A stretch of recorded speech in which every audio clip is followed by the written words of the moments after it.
Hello, good evening. This is Jimmy Padilla, and with me, I have Jose Pisco. He's an English teacher, and also with us is Raquel Natalie Quesada. And tonight we're going to interview uh, teacher Jose Pisco. We are going to ask him some qualitative questions. Uh, Thank you for joining us, uh, teacher. Okay, Thanks. to begin with the interview, we're going to skip the questions with my companion. But first, we want you to for 5 minutes to respond to the next paragraph. Okay. Okay. For an introductory conversation for about 5 minutes, um, please share with us your teaching experience, the level you teach, and where did you learn English, and why you chose to become a teacher. Well, first, about my teacher experience. Well, um, it has been great so far. Because you can influence not in the life of students, not only because you teach a subject, but because sometimes you can even teach something more than just a subject in their lives. I mean, help them when they have issues or problem in their lives, or when they reach out to you to find some help with some personal matters. Having that kind of barrier between teacher and student. And about the levels I teach. Well, I teach for fourth and fifth grade in school, and also during the afternoons I teach to first baccalaureate. And well, I learn English here in Guayaquil, and well, I decided to be a teacher because I like teaching. I think it's great to share experiences or um, some kind of I would say help students, help kids, teenagers to gather some valuable knowledge so they can be set up for life. So um, yeah. Basically, that's what I can say regarding this first paragraph. Okay, thank you. Raquel, please. Hi, teacher. My question number one is, can you describe your personal teaching philosophy and how influences your motivation and approach to teaching English? Well, about my teaching philosophy, well, I would say it depends on the group because sometimes I have students with more challenges than others. So I would say that I focus more on the student needs. So what's my motivation and for that? Well, sometimes I have students with different kind of issues, like maybe they cannot hear well, or maybe there are difficulties to pronounce. Remember, I had one student that had problems to read because that was related to dyslexia. So in those cases, let me take that final student as an example. I decided to help her, and I started to look for some resources on the internet, and I found a font. So I started making all the worksheets and tests and exams for her using that font that actually helped her a lot to read better. So yeah, I would say I would like to concentrate on student needs, and yeah, that's what motivates me to help them. Okay, thank you. Moving on with the next one. Reflecting on your experiences, what are some of the most significant challenges you've encountered in the field of education, and especially as an English teacher? Well, I would say in this case that one of my greatest challenges as a teacher is with the teenagers. It's easy to teach a kid because you can make the class fun with some activities, but with teenagers it's kind of different because you cannot motivate a teenager to learn English with videos or with computer games or with stickers or with a star on the notebook or something like that. So I think one of my greatest challenges is to, well, has been motivating um, the teenagers to learn English. But, well, however, at the end, the way I try to overcome this would be, um, well, I would say sometimes I offer them some points if they do the activities in class, but in others, I just try to make them understand that the what I'm teaching them is interesting. It's interesting and inevitable, and that will help them a lot for the rest of their lives. And the majority have thought about that, and they have responded to that kind of conversation, the kind of to a speech, and they have improved sometimes their grades. Also motivate students that from the beginning they think, teacher, I'm not good at English at all, so I don't want to even try. And I would say, yeah, I think I like those kind of challenges because can show a student that they can do um, what they if they plan to do that, if they do their best to reach something, they could do that. Thank you. Next question. Uh, the question is, do you encounter resistance or challenges related to your teaching methods or educational innovation in the classroom from your students and from the educational system? How do you respond to such challenges? Yes, well, I would, as I said in the first question at the beginning, I work in the morning with kids, and in the afternoon with teenagers. So with kids, the principal, she has been very excited about implementing new techniques like, you know something simple, taking the kids outside to perform an activity, or um, choosing a projector, or try to use some resources from internet, videos, activities with a computer. So when I started working in the afternoon with the teenagers, the principal in the other school was was super different, because he thought that working outside was a waste of time. So he didn't want me to take the students outside the classroom. Well, he doesn't like that. So I try to use the resources I have. Uh, I mean, try to make the activities as interesting as possible inside the classroom. Try to keep them fun, so the students can pay attention, learn something. I mean, learn the class at least as much as they can. So, yeah, how do I respond to those challenges? Well, I try to use the resources I have at hand to not only teach like a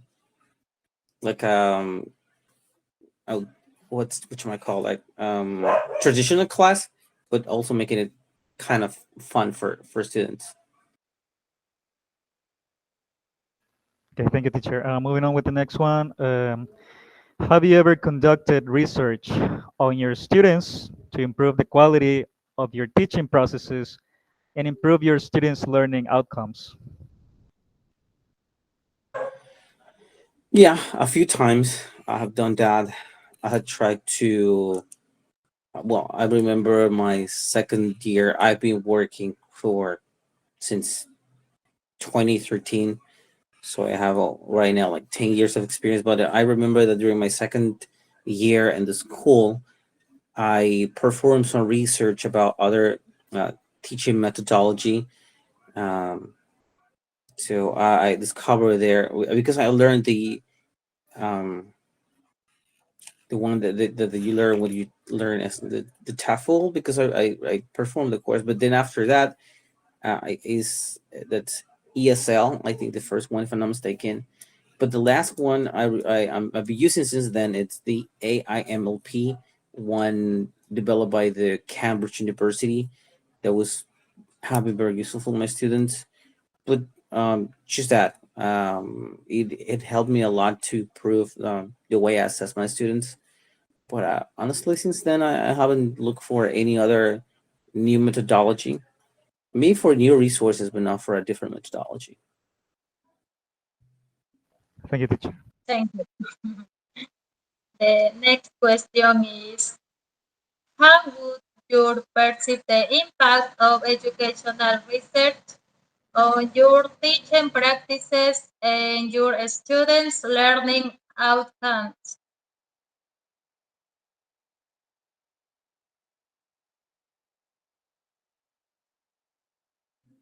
Okay. How would you perceive?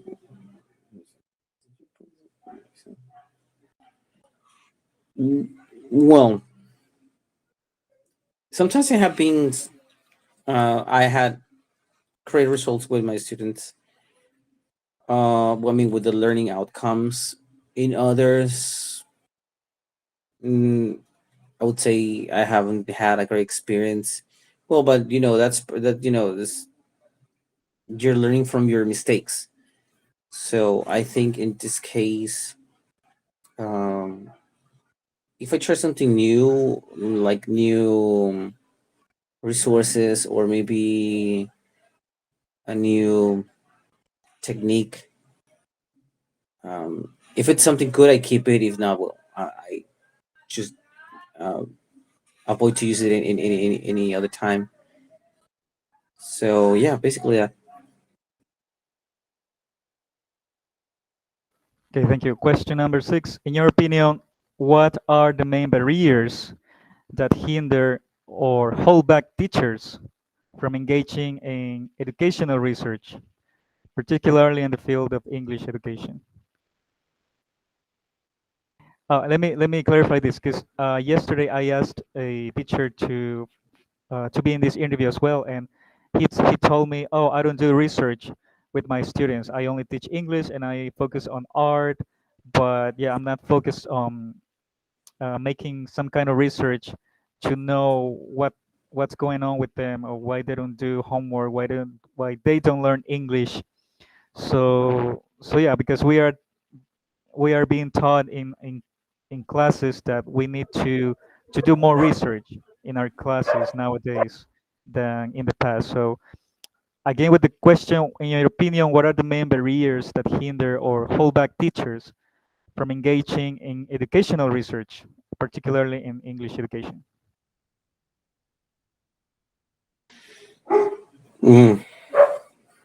I would say because sometimes principals or uh, they don't. I would say not all the principals, but the people behind you. I mean, you know, like they don't. Sometimes they don't care if the student learns or not. They say like, yeah, do something like this and just take this little, just take like a little test, little quiz, and help them in that way to get the points they need to let's say to pass the year.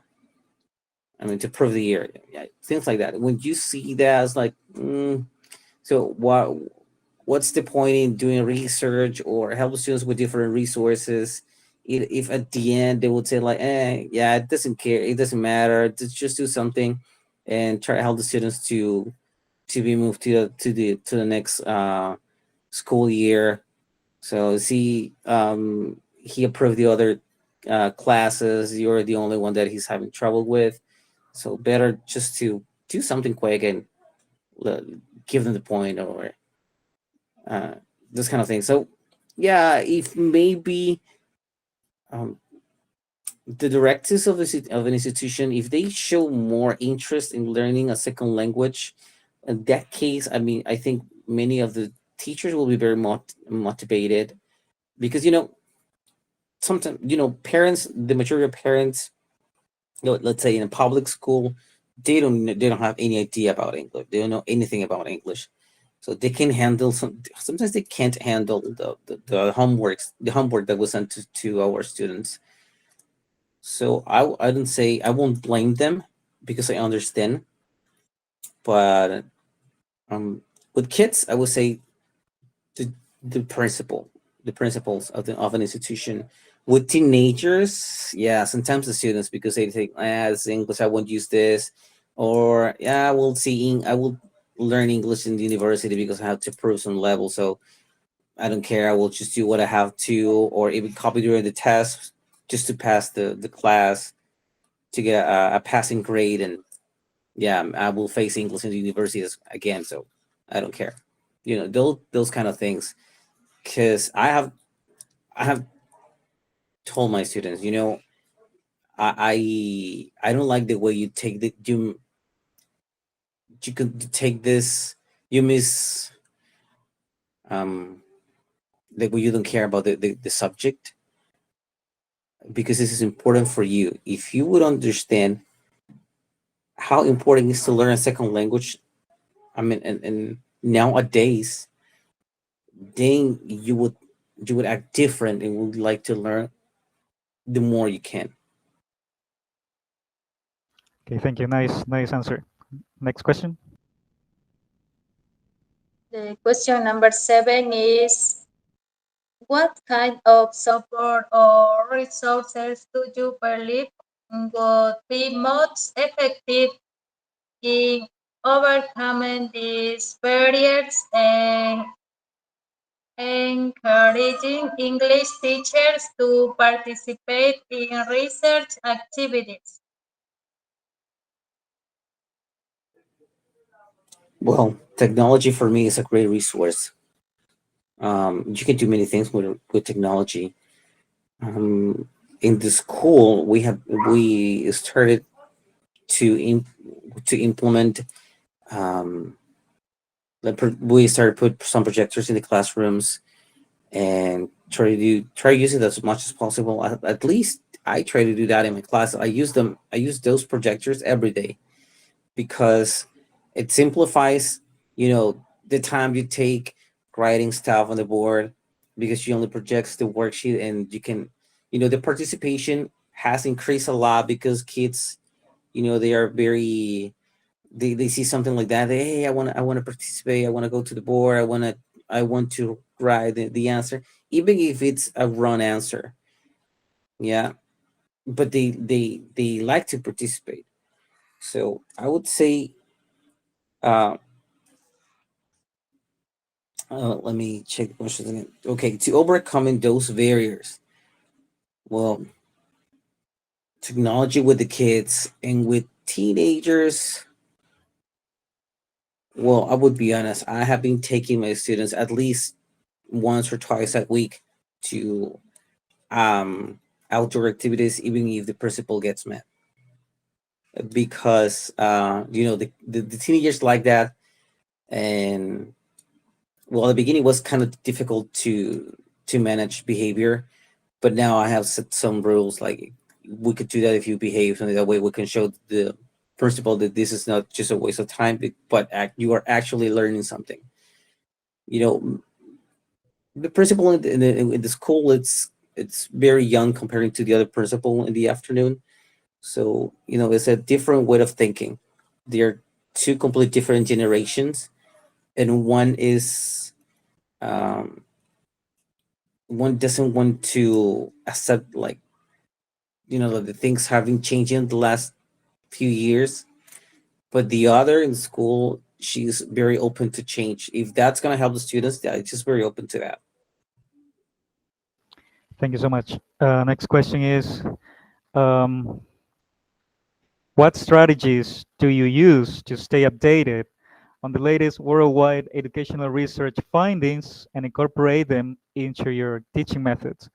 If not, what do you do to keep up with the educational system?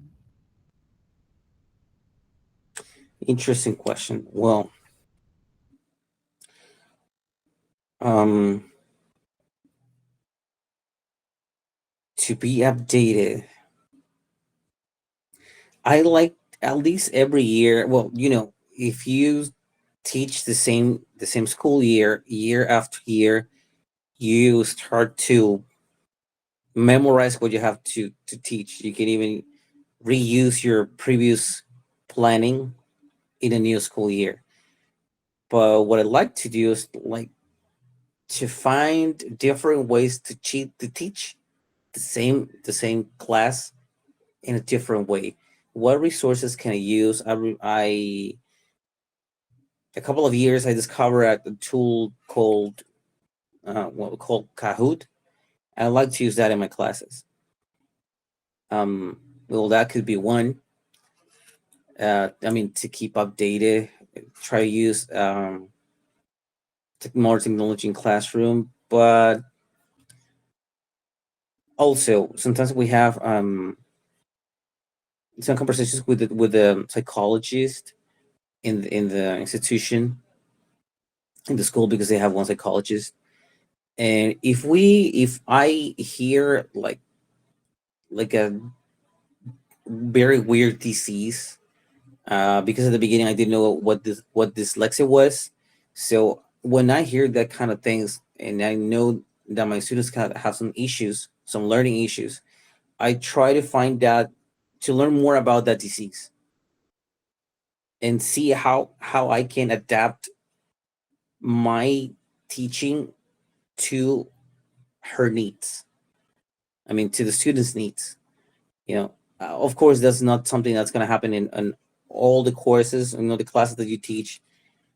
But yeah, whenever I learn something, a disease, I try to learn everything I can from that disease and apply my teachings to that.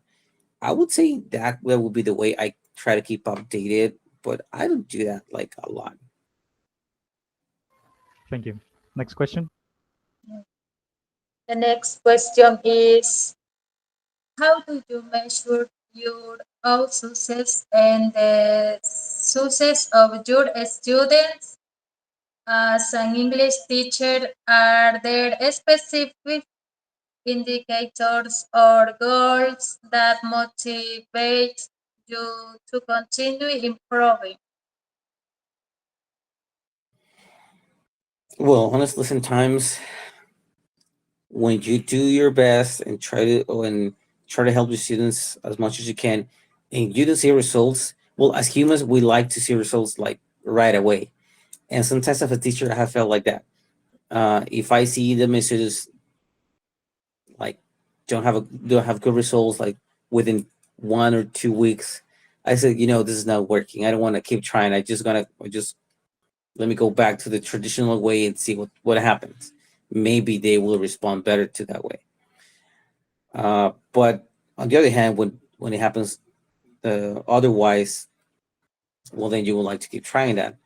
And how do I measure my own success? Well, in that way, I would say the person that helps me with that is the areas coordinator, because sometimes he goes into the classroom without saying anything and start observing your class, and then at the end he provides you feedback and say, hey, you did this well, you did it perfect in this part, but then you have to improve over here. And you see, you have to make the students to have to encourage them to participate more. Maybe you could practice this out loud with them, those kind of things. I try to measure my students with their results, not only in the tests but the way they respond in class. And I would say the person that helps me with my uh, success is my areas coordinator. Okay, thank you. Next question. Are there any professional development opportunities or programs that you have found particularly helpful in enhancing your research skills and motivation as an English teacher? Sometimes I have uh, found many things that are very helpful for me, but well, having two shifts, it's kind of hard because sometimes I don't have the time to. Like, I have found many resources in a website called um, Coursera. So those kind of opportunities to learn something new, how they teach, with other techniques or resources. For me, that's very interesting, and I would like to learn that. But sometimes because of time, I would say just a matter of time. I don't finish those, kind of those courses or those seminars. But well, professional development, I would say that, well, the ARIS coordinator is very um he is very he's looking for ways to improve always. So anytime he found something very important, he shares it with us. We study it and we try to implement it. At least he does that like twice or three times a year. He finds something very interesting, share with us, and say, okay, we're going to start applying this. The the last last part of the semester, because we use the semester in the school. Um, and sometimes we implement it for next year because it gives us enough time to study that. Personally, I I don't look for that kind of opportunities because I don't have time. But in my school, the ARS coordinator provides us with that information, with those professional development opportunities, like sending us to quick seminars, bringing someone from. I remember we had the visit from someone from Copay to teach us something new. Like start to implementing different technology in class, how how to implement technology in class in a successful way. That was the last year, and I like that. I would say that the school provides me with that kind of opportunities because personally I cannot do that. Nice response. Next question.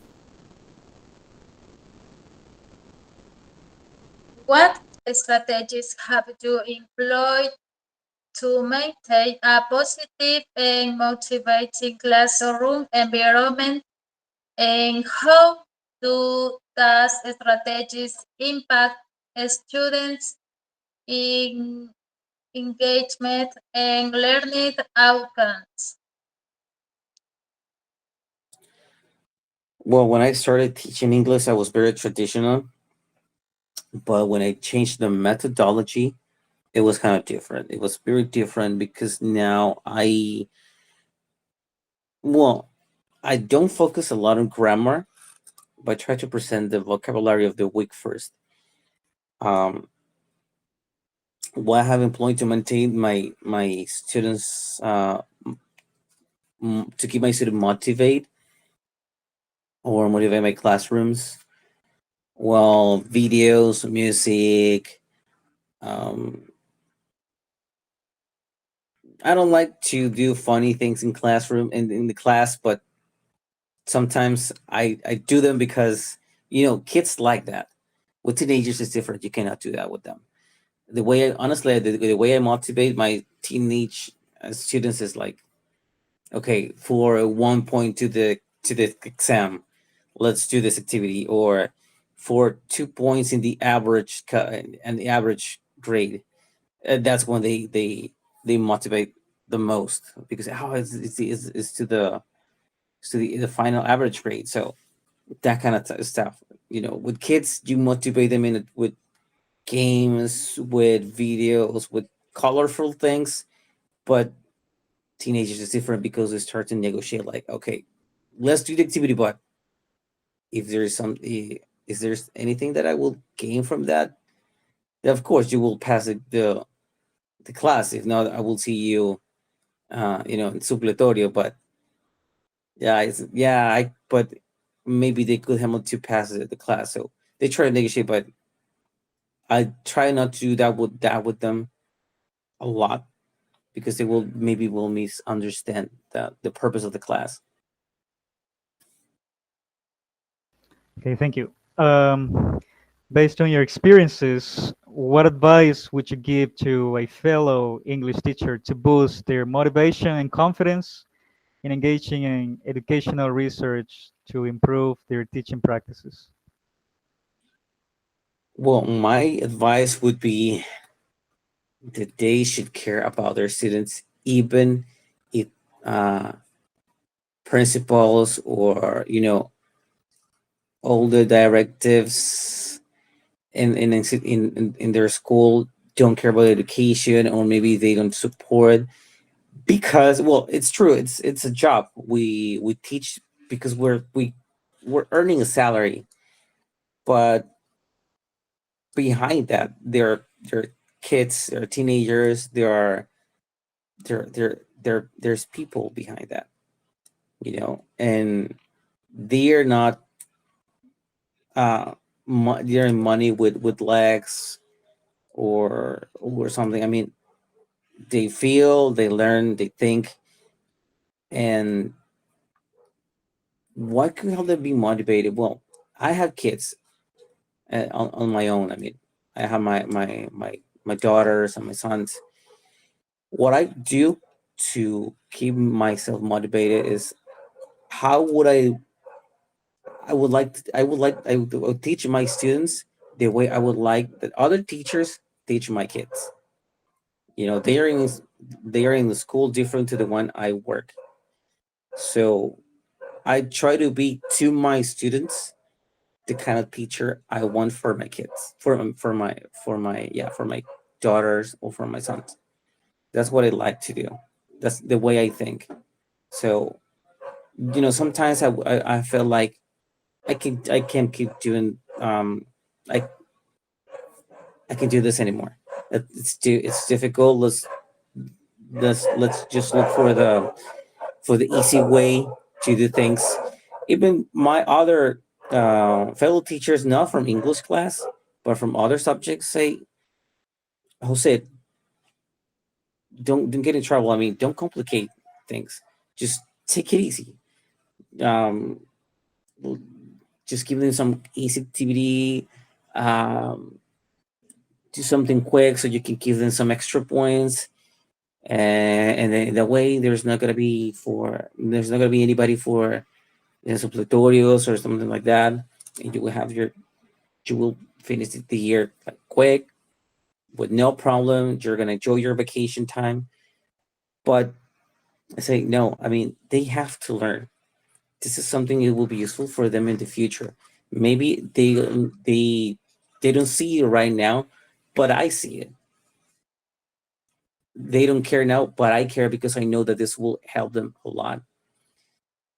So that's what helped me to be motivated. Thank you. Uh, for finish, the question is there something else you feel prompted to share with us? Well, based on the previous question, I would say yes. Um, the better, and the best judge of a teacher is a student. So you will find out if you were a good teacher. I mean, not only to teach your class, but to influence in the life of your students after, maybe when they finish school or when they finish high school. Um, I remember one student that she already finished school and now she's in high school. But I saw her once during um, an activity in school because she has a little brother. I'm sorry, a little sister there. So she went there to visit, and I talked to her, and and she told me, you know, teacher, I would like to say this because I couldn't say that when we finished the school year.